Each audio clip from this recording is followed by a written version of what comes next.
चर्चा इष्टोपदेश ग्रंथ पर चल रही है। इष्ट उपदेश, आत्मा को अच्छा लगने वाला उपदेश। बात परिसहों की चल रही है कि मुनिराज 22 परिसय सहन करते हैं। कितने परिसय? 22। कितने? 22। ये परिसय श्रावक सहन करता है कि नहीं? अरे बोलिए ना। हैं? होते तो हैं, सहन भी करना पड़ता है और कर्मबंध भी करते हैं, परिसय भी होते हैं। अब ऐसे लोग हैं कि नहीं संसार में जिनके पास भोजन भी नहीं होता कई बार करने के लिए? बोलिए ना, है कि नहीं है? है। सुबह खा लिया तो शाम का पता नहीं, दो दिन खाने को नहीं मिलता है। ऐसे लोग हैं कि नहीं है? तो जो पहले परिसय का नाम है उसका नाम ही तो क्षुधा परिसय है। अब वो भोजन की भावना रखते हुए सहन कर रहा है। जिसके पास भोजन नहीं है वो खाने की भावना तो है, ध्यान देना, खाने की भावना तो है मगर भोजन नहीं है। और मुनिराज के पास में भोजन उपलब्ध हो सकता है मगर सहन कर रहे हैं समता से, शांति से। भोजन भावना के साथ नहीं, धर्म के साथ। तो सहन किया कि नहीं किया? अच्छा, दूसरे परिसय का नाम है तृषा, यानी प्यास। आप लोग प्यास सहन करते हो कि नहीं करते हो? अरे बोलिए ना। जब दुकान में ग्राहकी ज्यादा चल रही हो, जून का महीना हो और नोट सामने फटाफट आ रहे हो और गले में प्यास लगी हो, तो बताओ क्या करोगे? सहन करोगे नहीं करोगे? करोगे ना। ठीक बात, मतलब प्यास परिसय भी तुम सहन करते हो, ठीक है? हैं? मच्छर वच्छर काटते नहीं काटते हैं? काटते हैं। अच्छा, इसका मतलब दंश मशक भी सहन करते हो। क्षुध, तृषा, दंश मशक, नाग्न, रति, स्त्री, निषद्या, परिसय, सहन तो सारे ही करते हैं। मगर मुनिराज सहन करके, समता रख के, शांति के भावों से कर्म की निर्जरा करते हैं। और श्रावक सहन करके, कष्ट महसूस करके, गुस्सा करके, क्रोध करके कर्म का बंद करता है। और मुझे तो ऐसा लगता है मुनिराज के तो केवल 22 परिसय हैं, लेकिन श्रावक के 2200 परिसय हैं। मैं तो ऐसा महसूस करती हूँ। अब आपको महसूस होता है कि नहीं, वो बात अलग है। क्योंकि बहुत सी चीज़ों की कष्ट सहने की भी आदत पड़ जाती है, और आदत पड़ जाए ना तो फिर कष्ट महसूस नहीं होता है। यही बात है ना। फिर ये लगता अच्छा इसको तो हो नहीं है, चल कोई बात नहीं। ऐसे करते करते घर के अनेकों परिसय सहन करते हो। अब घर में किसी का सुबह गुस्सा करने का होता है, हैं? और वो गुस्सा करे तो इसकी तो बोलने की आदत है, चल छोड़ इसको, ध्यान ही मत दे। कहते कि नहीं कहते हो? ये कौन सा परिसय है? आक्रोश परिसय है। मुनिराज पर कोई गुस्सा करे तो वो गुस्सा नहीं करते, वो समता रखते हैं। और तुमने भी घर में रह के समता रखी। तुमने इसलिए रखी कि अभी कुछ कहेंगे तो पूरा मामला गड़बड़ हो जाएगा, वातावरण खराब हो जाएगा, तुमने इसलिए सहन किया। और मुनिराज ने इसलिए सहन किया, भाई कर्मों का उदय है, चल तू बोल ले, मेरी कर्म निर्जरा हो जाएगी। तो सहन किया कि नहीं किया आपने? हैं? सारे परिसय सहन करते हैं मगर केवल संसार के कारण से।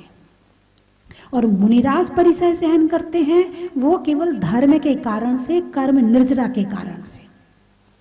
उन्हीं परिसयों में एक परिसय का नाम है रोग परिसय। अभी कल तक जो है, परसों तक अलाभ परिसय की चर्चा चली थी।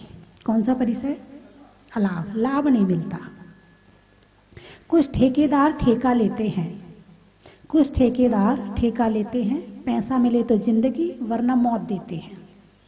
ऐसे लोग बंधन में नहीं, खुले रहते हैं। और कोई इनकी क्या कहे, दूध के धुले रहते हैं।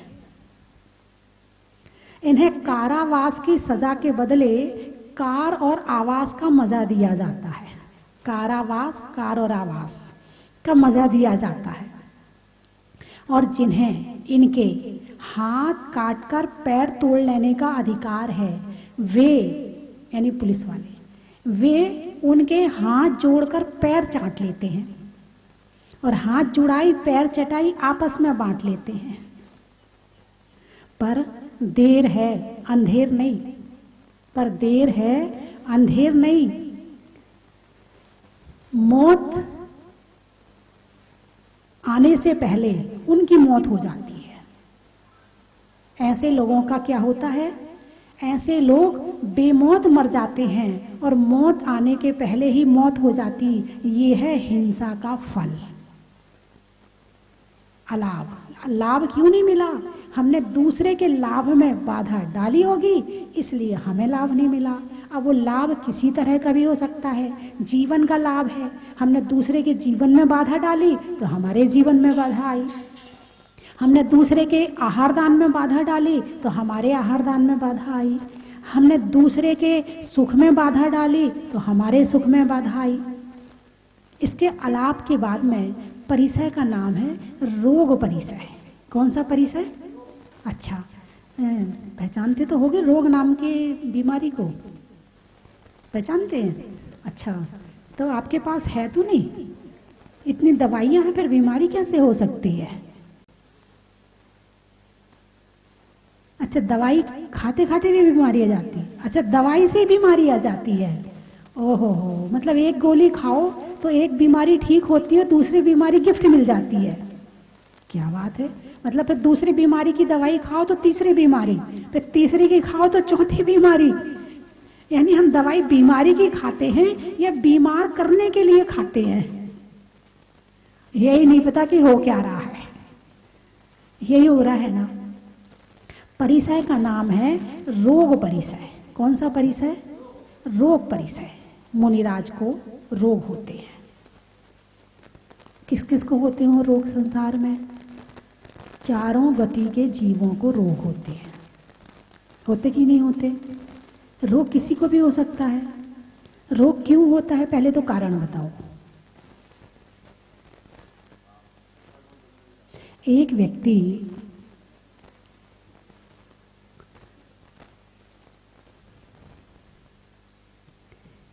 जॉब करता है, एक व्यक्ति फैक्ट्री चलाता है, एक व्यक्ति कोई और काम करता है। तीनों का उद्देश्य क्या है? पैसा कमाना। ठीक है? अच्छा, एक व्यक्ति बीमारी का इलाज आयुर्वेद से करवाता है, एक व्यक्ति होम्योपैथी से करवाता है, एक व्यक्ति एलोपैथी से करवाता है। तीनों का उद्देश्य क्या है? बीमारी ठीक करना। ठीक है ना? अच्छा, सुई में 3 कांटे होते हैं, एक सेकंड का, एक घंटे का, एक मिनट का। तीनों का उद्देश्य क्या है? समय बताना, टाइम बताना। उद्देश्य यही है ना। अब हमें सिर दर्द की बीमारी हुई, यहाँ 10 लोग बैठे हैं, एक को सिर की बीमारी है, एक को गर्दन की बीमारी है, एक को कमर की बीमारी है, एक को घुटने की बीमारी है, एक को पाँव में एड़ी की बीमारी है, एक को पेट की बीमारी है, एक को किडनी की बीमारी है। अब गिन लो, 10 हो गए होंगे। अच्छा, 10 बीमारी का कारण, मूल कारण क्या है? बीमारी तो अलग अलग जगह पर है, लेकिन उसका मूल कारण क्या है? बीमारी हुई क्यों? असाता वेदनी कर्म का उदय। क्या है बीमारी का मूल कारण? असाता वेदनी कर्म का उदय। अब मूल कारण तो है असाता वेदनी कर्म का उदय। अब असाता वेदनी की दवाई क्या है?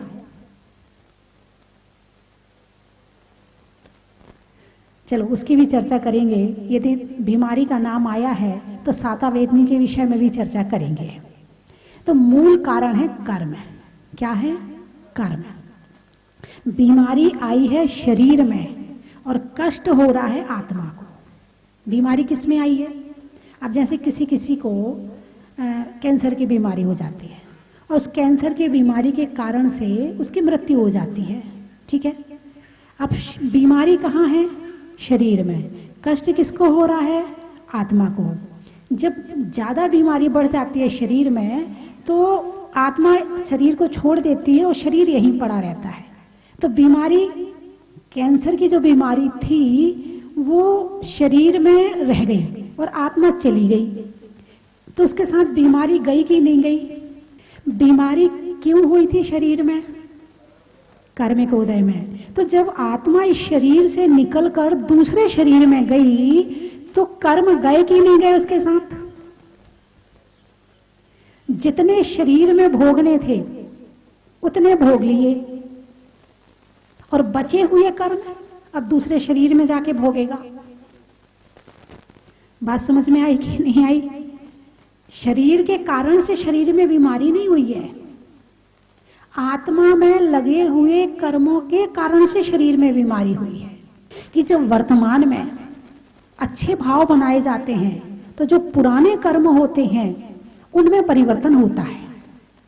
यदि सम्यक दर्शन प्राप्त हो जाए, कौन क्या? सम्यक दर्शन। यदि सम्यक दर्शन जिस क्षण प्राप्त होता, जिस क्षण, क्षण की बात बता रहे, बहुत लंबा चौड़ा गणित नहीं बता रही, क्षण की बात बता रही हूं। जिस क्षण सम्यक दर्शन प्राप्त होता है, जिस क्षण करण लब्धि होती है, उस क्षण 70 कोड़ा कोड़ी सागर का मोहिनी कर्म भी अंतः कोड़ा कोड़ी सागर रह जाता है।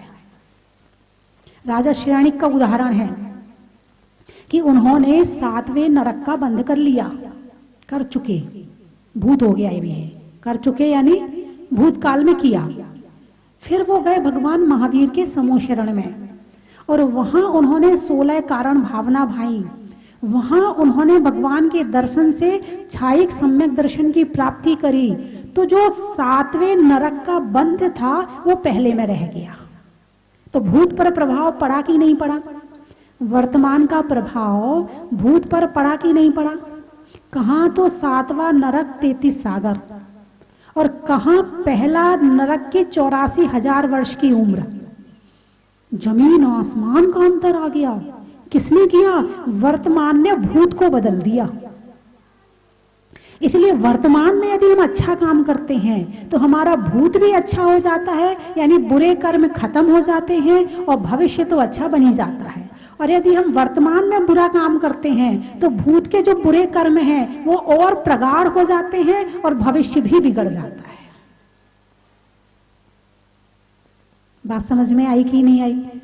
अरे बोलिए ना, आप लोग तो मूर्ति जैसे बैठ गए। अंदर जा रही है ना? ठीक है। तो कर्म व्यवस्था बड़ी गजब की है। अब पेड़ के शरीर का निर्माण किसने किया? कर्मों ने किया कि नहीं किया? लोग कहते मैंने फसल करी है, मैंने आम का बाग लगाया है, मैंने आम लगाए हैं। तुमने आम लगाए हैं? पेड़ों पे आम तुमने लगाए हो, पेड़ों पर सेब तुमने लगाए हो, जमीन के अंदर जाके मूंगफली तुमने उगाई है, तुमने तो केवल बीज डाला है। सब्जी तुमने बनाई है, केले को छिलका तुमने पहनाया है, सेब के ऊपर जो कवर लगा हुआ है वो तुमने लगाया है। किसने लगाया है? कर्मों ने लगाया है। आप व्यवस्था देखो कितनी गजब की कर्मों की व्यवस्था। सेब के ऊपर कितना पतला कवर होता है ना। बारिश आए तो बारिश उस सेब के अंदर जा सकती है क्या? प्लास्टिक कोटेड नहीं है और वाटरप्रूफ। न केले के अंदर पानी जा सकता है, न सेब के अंदर पानी जा सकता है। अब किसकी करामात है ये? कर्मों की। हर जगह कर्म काम कर रहा है। चाहे तुम्हारे सब्जी पे छिलका तुम छील के परेशान हो, अंदर का माल सुरक्षित रखना है, प्रकृति ने पहले ही तुम्हें ठीक से करके दे दिया कि तुम्हारा माल खराब ना हो जाए। अब इस शरीर के अंदर क्या है तुम्हें नजर आ रहा है? नहीं। इस पे भी परत चढ़ा दी चमड़ी की, किसी की गोरी, किसी की काली, किसी की लाल, किसी की पीली, इस पे भी परत चढ़ा दी। अंदर का नजर ही नहीं आता है। ये सारी व्यवस्था कर्मों की है, यहाँ कोई कुछ करने वाला नहीं है। सारी व्यवस्था कर्म अपने आप कर रहे हैं। इतनी ईमानदारी से कर रहे हैं कि इससे बड़ा दुनिया में कोई दूसरा ईमानदार है ही नहीं है। कोई ईश्वर नहीं है जो इस शरीर की रचना करता है, कोई ईश्वर नहीं है, कोई नहीं है दुनिया में, सब कर्म कर रहे हैं। एक घर में जो कपड़ा बन के आता है, एक कपड़ा बनाने में तुम्हें कितनी मेहनत लगती है, उस कपड़े के एक और कपड़े बनाने में जो तुम्हारे पहनने के लिए होते उसको बनाने में कितनी मेहनत लगती है। एक गुड्डा गुड़िया जो बनते उनको बनाने में कितनी मेहनत लगती है। इस शरीर को क्या बना सकता है कोई? सिस्टम देखो आप शरीर का, सारी व्यवस्था भर दी इसके अंदर में, और तुम्हें कुछ पता ही नहीं है, और पता करना भी मत। तुम्हारा काम है भाव करना, आत्म ध्यान करना, तुम्हारा काम है धर्म करना। ऐसी व्यवस्था करके भेजा है कि इसमें पेट्रोल डालते रहो, डीजल डालते रहो और गाड़ी से अपनी यात्रा करते रहो। और यदि तुम गाड़ी में अटक गए तो फिर तुम गाड़ी के हो गए, यात्रा छूट गई तुम्हारी। बात समझ में आई कि नहीं आई? हैं? पेट्रोल डालते रहो, टंकी है ना पेट में, भाई जितनी जरूरत है उतना डालते रहो। बाकी तुम्हारी जो आत्मा के लिए धर्म की यात्रा है वो इस गाड़ी से कराते रहो। आवश्यकता है प्रकृति से बचाने के लिए वस्त्र पहनो, आवश्यकता है मकान की मकान कर लो, लेकिन इसमें उलझे मत रहो, यात्रा जारी रहे। लेकिन धर्म यात्रा को तो ब्रेक कर दिया है और शरीर यात्रा चल रही है। कौन सी यात्रा चल रही है? शरीर यात्रा। अब शरीर यात्रा से आता है असाता वेदनी का कर्म, टेंशन यात्रा से आता है असाता वेदनी का कर्म, आर्त ध्यान।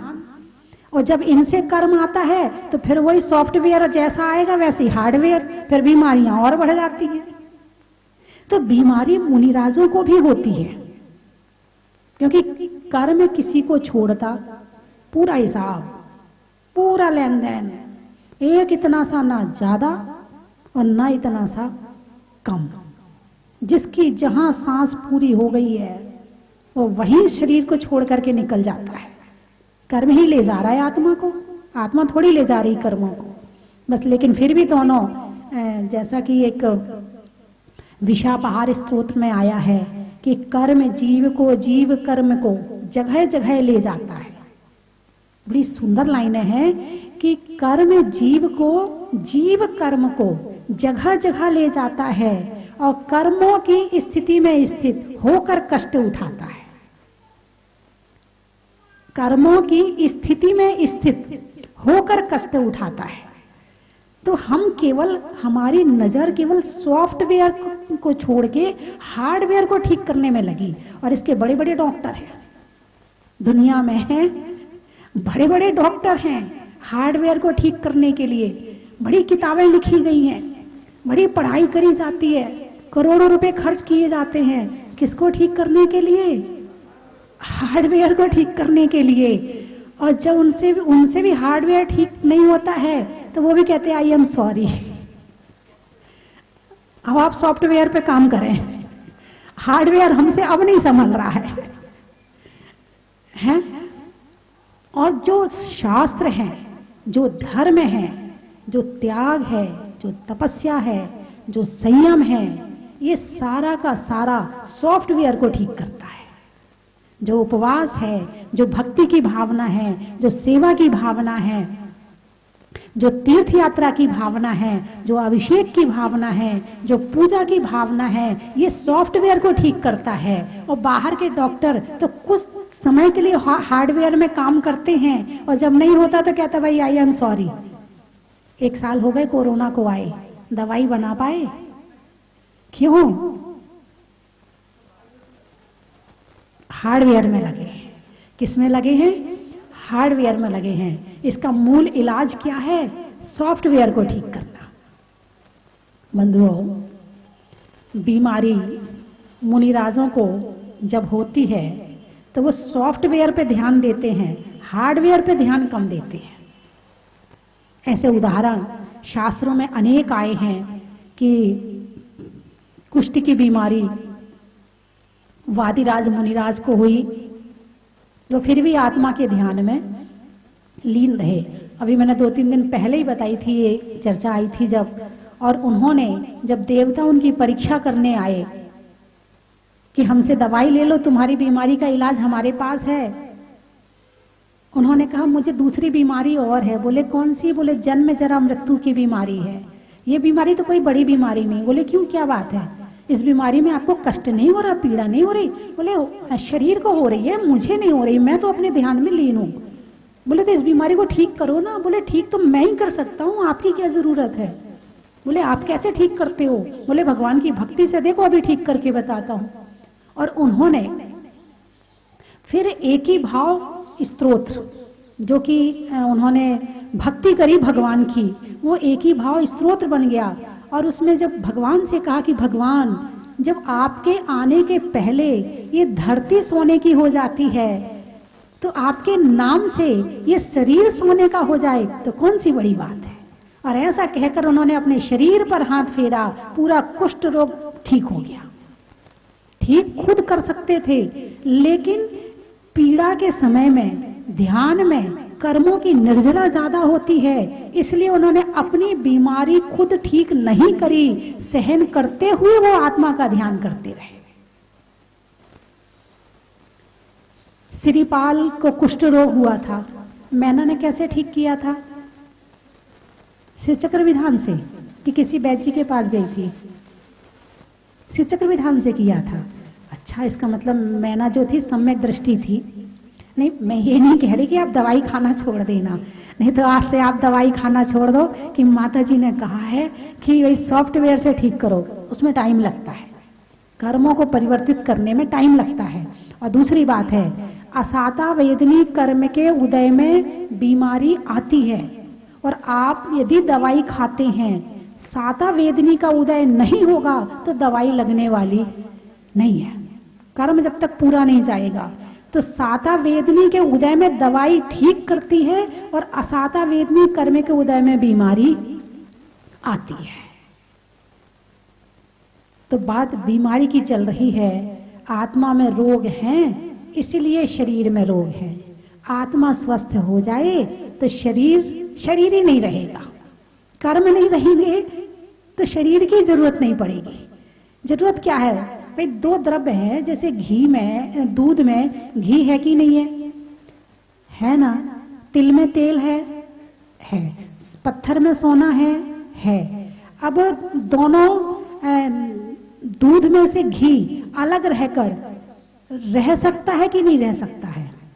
अरे बोलिए ना, उसका अस्तित्व रहेगा कि नहीं रहेगा? घी का अस्तित्व ज्यादा रहेगा, दूध का अस्तित्व तो 24 घंटा कितना रहेगा? ज्यादा से ज्यादा 2 दिन रख लो, है, लेकिन उसका यदि घी बना दिया तो उसका अस्तित्व ज्यादा रहेगा। ऐसे ही इस शरीर में से यदि आत्मा निकल जाती है और शुद्ध होकर के निकलती है, कर्म रहित होकर के निकलती है, तो उसका अस्तित्व लंबे समय तक, अंतहीन, अनंत काल तक मोक्ष में रहेगा। और जब तक दूध में है तो दूध में जो क्रिया होनी है वो तो क्रिया होगी ना। तो इस तरह से आज चर्चा हुई कि मुनिराज रोग परिसय को सहन करते, जंगल में रहते हैं, गर्मी, सर्दी, बारिश, सब तरह के मौसम, बुखार आ जाता है, उसके बाद भी उपवास करते हैं, कई बार आहार के लिए नहीं जा पाते हैं और उपवास कर लेते हैं। तो जरूरी थोड़ी कि जंगल में कोई देखने जा रहा है श्रावक की कोई महाराज बीमार तो नहीं हो गए, तो उन्हें बड़े ध्यान के साथ और बड़े समता प्रणामों के साथ में और कर्म का उदय मान करके वो सहन करते हैं। और कोई श्रावक भक्त होता है कि जब आहार में आते हैं तो वो औषध दान के रूप में करता है, औषध आहार दान के साथ में औषध दान भी करता है। पता चल जाता है कि नहीं, मुनिराज को कोई ना कोई परेशानी है और जो परेशानी है उसका वो इलाज भी करता है। ये उनका काम है, ये काम श्रावक का है कि वो इलाज करता है। लेकिन साधु अपने रोग की दवा के लिए याचना नहीं करते हैं, मांगते नहीं है, मांग करके नहीं लेते कि मुझे बीमारी हो रही है जरा दवाई लाके दे दो ना, मांगते नहीं है। ये है रोग परिसय। रोग होना अलग बात है और रोग परिसय होना अलग बात है। और आपको घर में यदि जरा सा कुछ हो जाए और डॉक्टर को दिखाने ना ले जाएं तो कितना गुस्सा आता है, हैं? सारे घर वाले बड़े स्वार्थी हैं। हाँ, काम होता तो देखो काम करवा लो बस, और जब बीमार हुए तो दिखाने तक नहीं ले जाते मुझे। गुस्सा आता नहीं आता, सहन नहीं होती है। और शरीर की बीमारी एक ऐसी बीमारी होती है कि वास्तव में कई बार सहनीय पीड़ा होती है और कई बार असहनीय पीड़ा होती है। तो बंधुओं, आज जो चर्चा हुई वो थोड़ी सी कर्मों पर हुई और थोड़ी सी बीमारी पर हुई। स्वभाव में नर्म का, जीवन में धर्म का, और करने में अच्छे कर्म का, मिलने में संयोग का, दुख के वियोग का, और नहीं होने में रोग का। खुश होकर बोले, बड़ा ही महत्व है।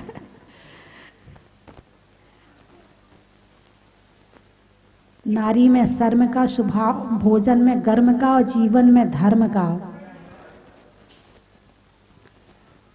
सुनने में ईयर का, छोड़ने में वियर का, और बदलने में सॉफ्टवेयर का। कहाँ कहाँ से आए आप लोग? नलखेड़ा। भोजन में बड़ा का, गर्मी में घड़ा का, और आने वालों में नलखेड़ा का। बस सारे मेड़ता सिटी। ट्रेन में टीटी का, घर में बेटी का, और आने वालों में मेड़ता सिटी का।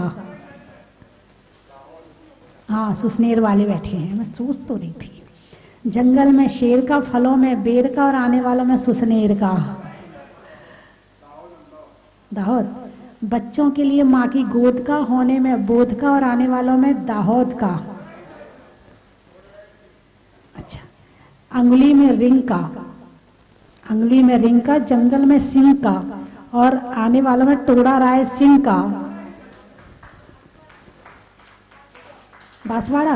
अच्छा। जनवरी में जाड़ा का, जाड़े में काढ़ा का, और आने वालों में बांसवाड़ा का। गुरुओं के आशीर्वाद का, नहीं होने में विवाद का, और आने वालों में अहमदाबाद का। कोटा। महिलाओं में आटा का, फूल में कांटा का, और आने वालों में कोटा का। हो गए सारे? बिजौलिया। सावन में बिया का, दिवाली में दिया का, और आने वालों में बिजौलिया का। अनाज में दाने का, इनाम में पाने का, और आपके मुस्कुराने का। आत्मा में एकता, मनुष्य में नेक का, करने में भगवान के अभिषेक का। बोले 24 भगवान की। मुकुंदाजो जैन धर्मोस्तु मंगलम, सर्व मंगल मांगलम, सर्व कल्याण कारकम, प्रधानम सर्वधर्माणाम, जैनम जयतु शासनम, जैनम जयतु शासन, जैनम जयतु शासनम। मुनीश्वरनाथ भगवान की जय। दाहोद से और अहमदाबाद से प्रोग्राम था हमारा बंडा का, और अचानक बना जहाजपुर के लिए प्रोग्राम। और यहाँ आने के बाद जो खुशी हुई है, और मंदिर में प्रवेश करते ही एक अलग ही एनर्जी प्राप्त हुई। ऐसा लगा कि कुछ है, कुछ न कुछ तो है। और माता जी रियल बता रहा हूँ, दर्शन जो मिलना है, मुनीश्वरनाथ भगवान दर्शन करने के बाद मुझे इतना अंदर से इतना वो हुआ कि मैं कुछ खुशी अपने आपको बता नहीं सकता हूँ। और बहुत ही अच्छा लगा। और कल रात में ही मैंने प्रण किया था कि अभिषेक की बोली तो लेना ही लेना है।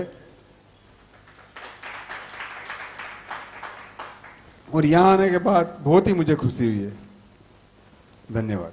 और मुझे इतना तो नॉलेज नहीं है, पर थोड़ा बहुत जो कहीं हमने देखा है तो उसके अंदर ये जो उसका आर्किटेक्चरिंग है, और इसके मैं मंदिर के बारे में बोलना चाहता हूँ। तो इतना खूबसूरत बनाया है कि थोड़ा बहुत हम जानते हैं कंस्ट्रक्शन लाइन में, तो बहुत खूबसूरत बनाया है। और कहीं पे भी कोई प्रॉब्लम्स नहीं दिख रही है हमको, इतना खूबसूरत बनाया है। हम भी कहीं जाते हैं पर ऐसा देखा नहीं है हम लोगों ने। डिज़ाइन वाइज जहाजपुर और जहाज बनाया है, ये तो बहुत उम्दा बात है। और ये काल्पनिक शक्ति और कुछ विजन से बनाया गया है। ये मैं ओनली आर्किटेक्चरिंग की बात करता हूँ, दूसरी बात मुझे करने का आता नहीं है, पर बहुत सुंदर बना है मंदिर। Thank you. प्रताप भगवान की जय। 105 श्रीमती स्वस्ति भूषण माता जी की जय। मैं भाव विभोर हो गया हूँ यहाँ आकर, और यहाँ की सुंदरता, जहाज मंदिर की सुंदरता देख के, और यहाँ की दृश्य देख के, और प्रवचन सुन के। मैंने प्रवचन सुने बहुत बार माता जी, लेकिन आज जो मज़ा आया है अंदर तक, भाव विभोर हो गया हूँ मैं, इसलिए ज़्यादा नहीं बोलूँगा। लेकिन सबसे मैं निवेदन करूँगा कि सब लोग यहाँ आके एक बार दर्शन लाभ ले, और बहुत अच्छा लगेगा आपको, आपका जीवन परिवर्तन हो जाएगा। वंदे मातरम। सुरतनाथ भगवान की जय।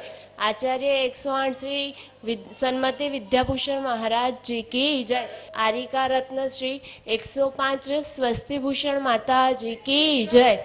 मैं आज जो जहाजपुर आए, हम आगे मंदिर में भी जाके आए यात्रा करके, और यहाँ पे माता जी के पास आए, और पहले तो रात को आए तो दर्शन किए, तो मंदिर देख के बाहर से ही इतना सुंदर लगा, इतना सुंदर लगा कि यहीं कहीं पे यहीं रह जाए, कि एक दो दिन यहीं पे रुक जाए और यहाँ पे भगवान के और उनकी आराधना करे। बहुत ही सुंदर मंदिर है, कंस्ट्रक्शन भी उसका बहुत ही सुंदर है, और हमको यहाँ पे अभिषेक और पूजा तो नहीं करी, पर अभी हम अर्घ चढ़ा के और चालीसा पाठ किया, और बहुत ही मजा आया है, और माता जी के दर्शन भी अच्छे से मिले, और प्रवचन भी मजा आई, मतलब कि कर्मों की चर्चा करी माता जी ने, बहुत ही अच्छा लगा।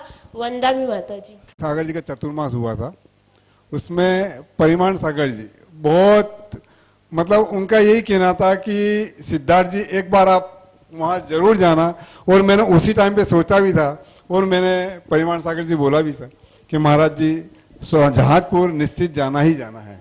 इस स्वस्ति धाम में तीसरी बार आ रहा हूँ।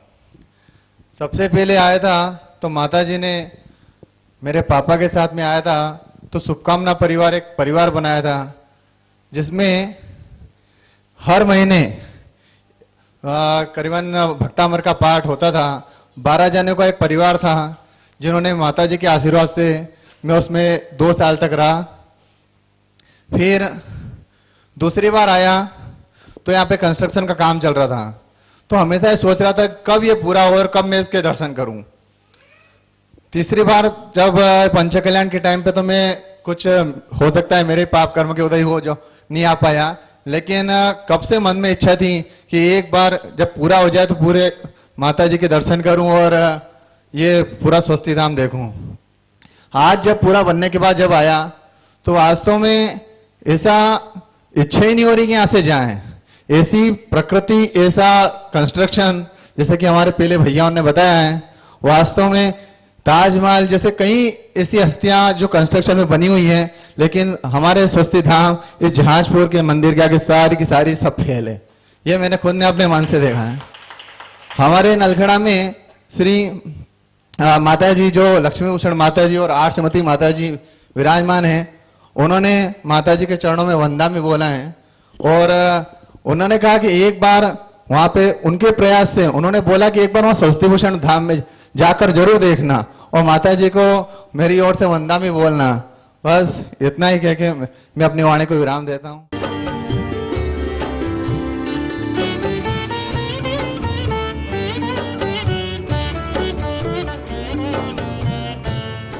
स्वस्ति धाम जहाजपुर में विराजमान भूगर्भ से प्रकटित 1008 श्री मुनीश्वरनाथ भगवान की कृपा और पूज्य गणनी आर्य का स्वस्ति भूषण माता जी का मंगल में आशीर्वाद आप सब पर हमेशा बना रहे।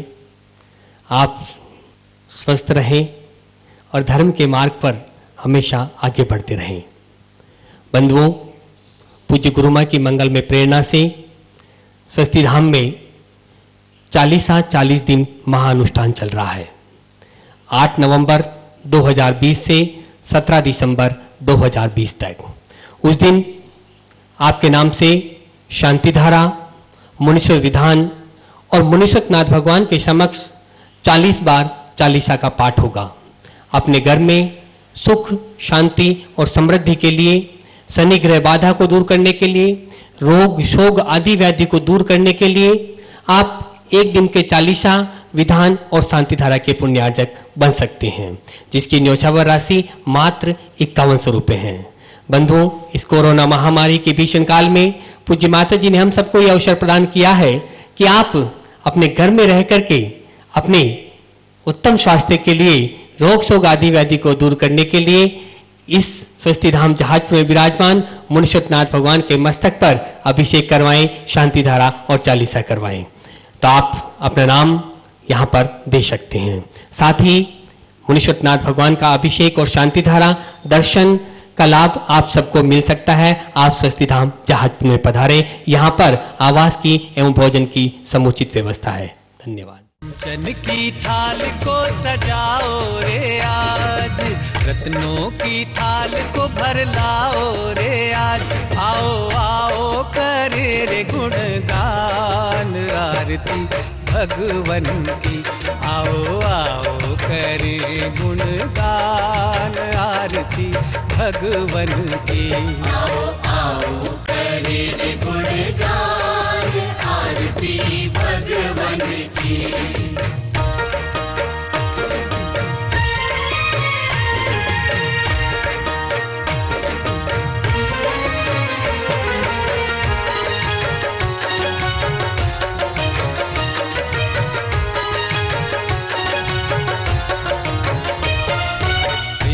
सुमित्र के राज दुलारे, माँ पद्मा जी के नैनों के तारे। पिता सुमित्र के राज दुलारे, माँ पद्मा जी के नैनों के तारे।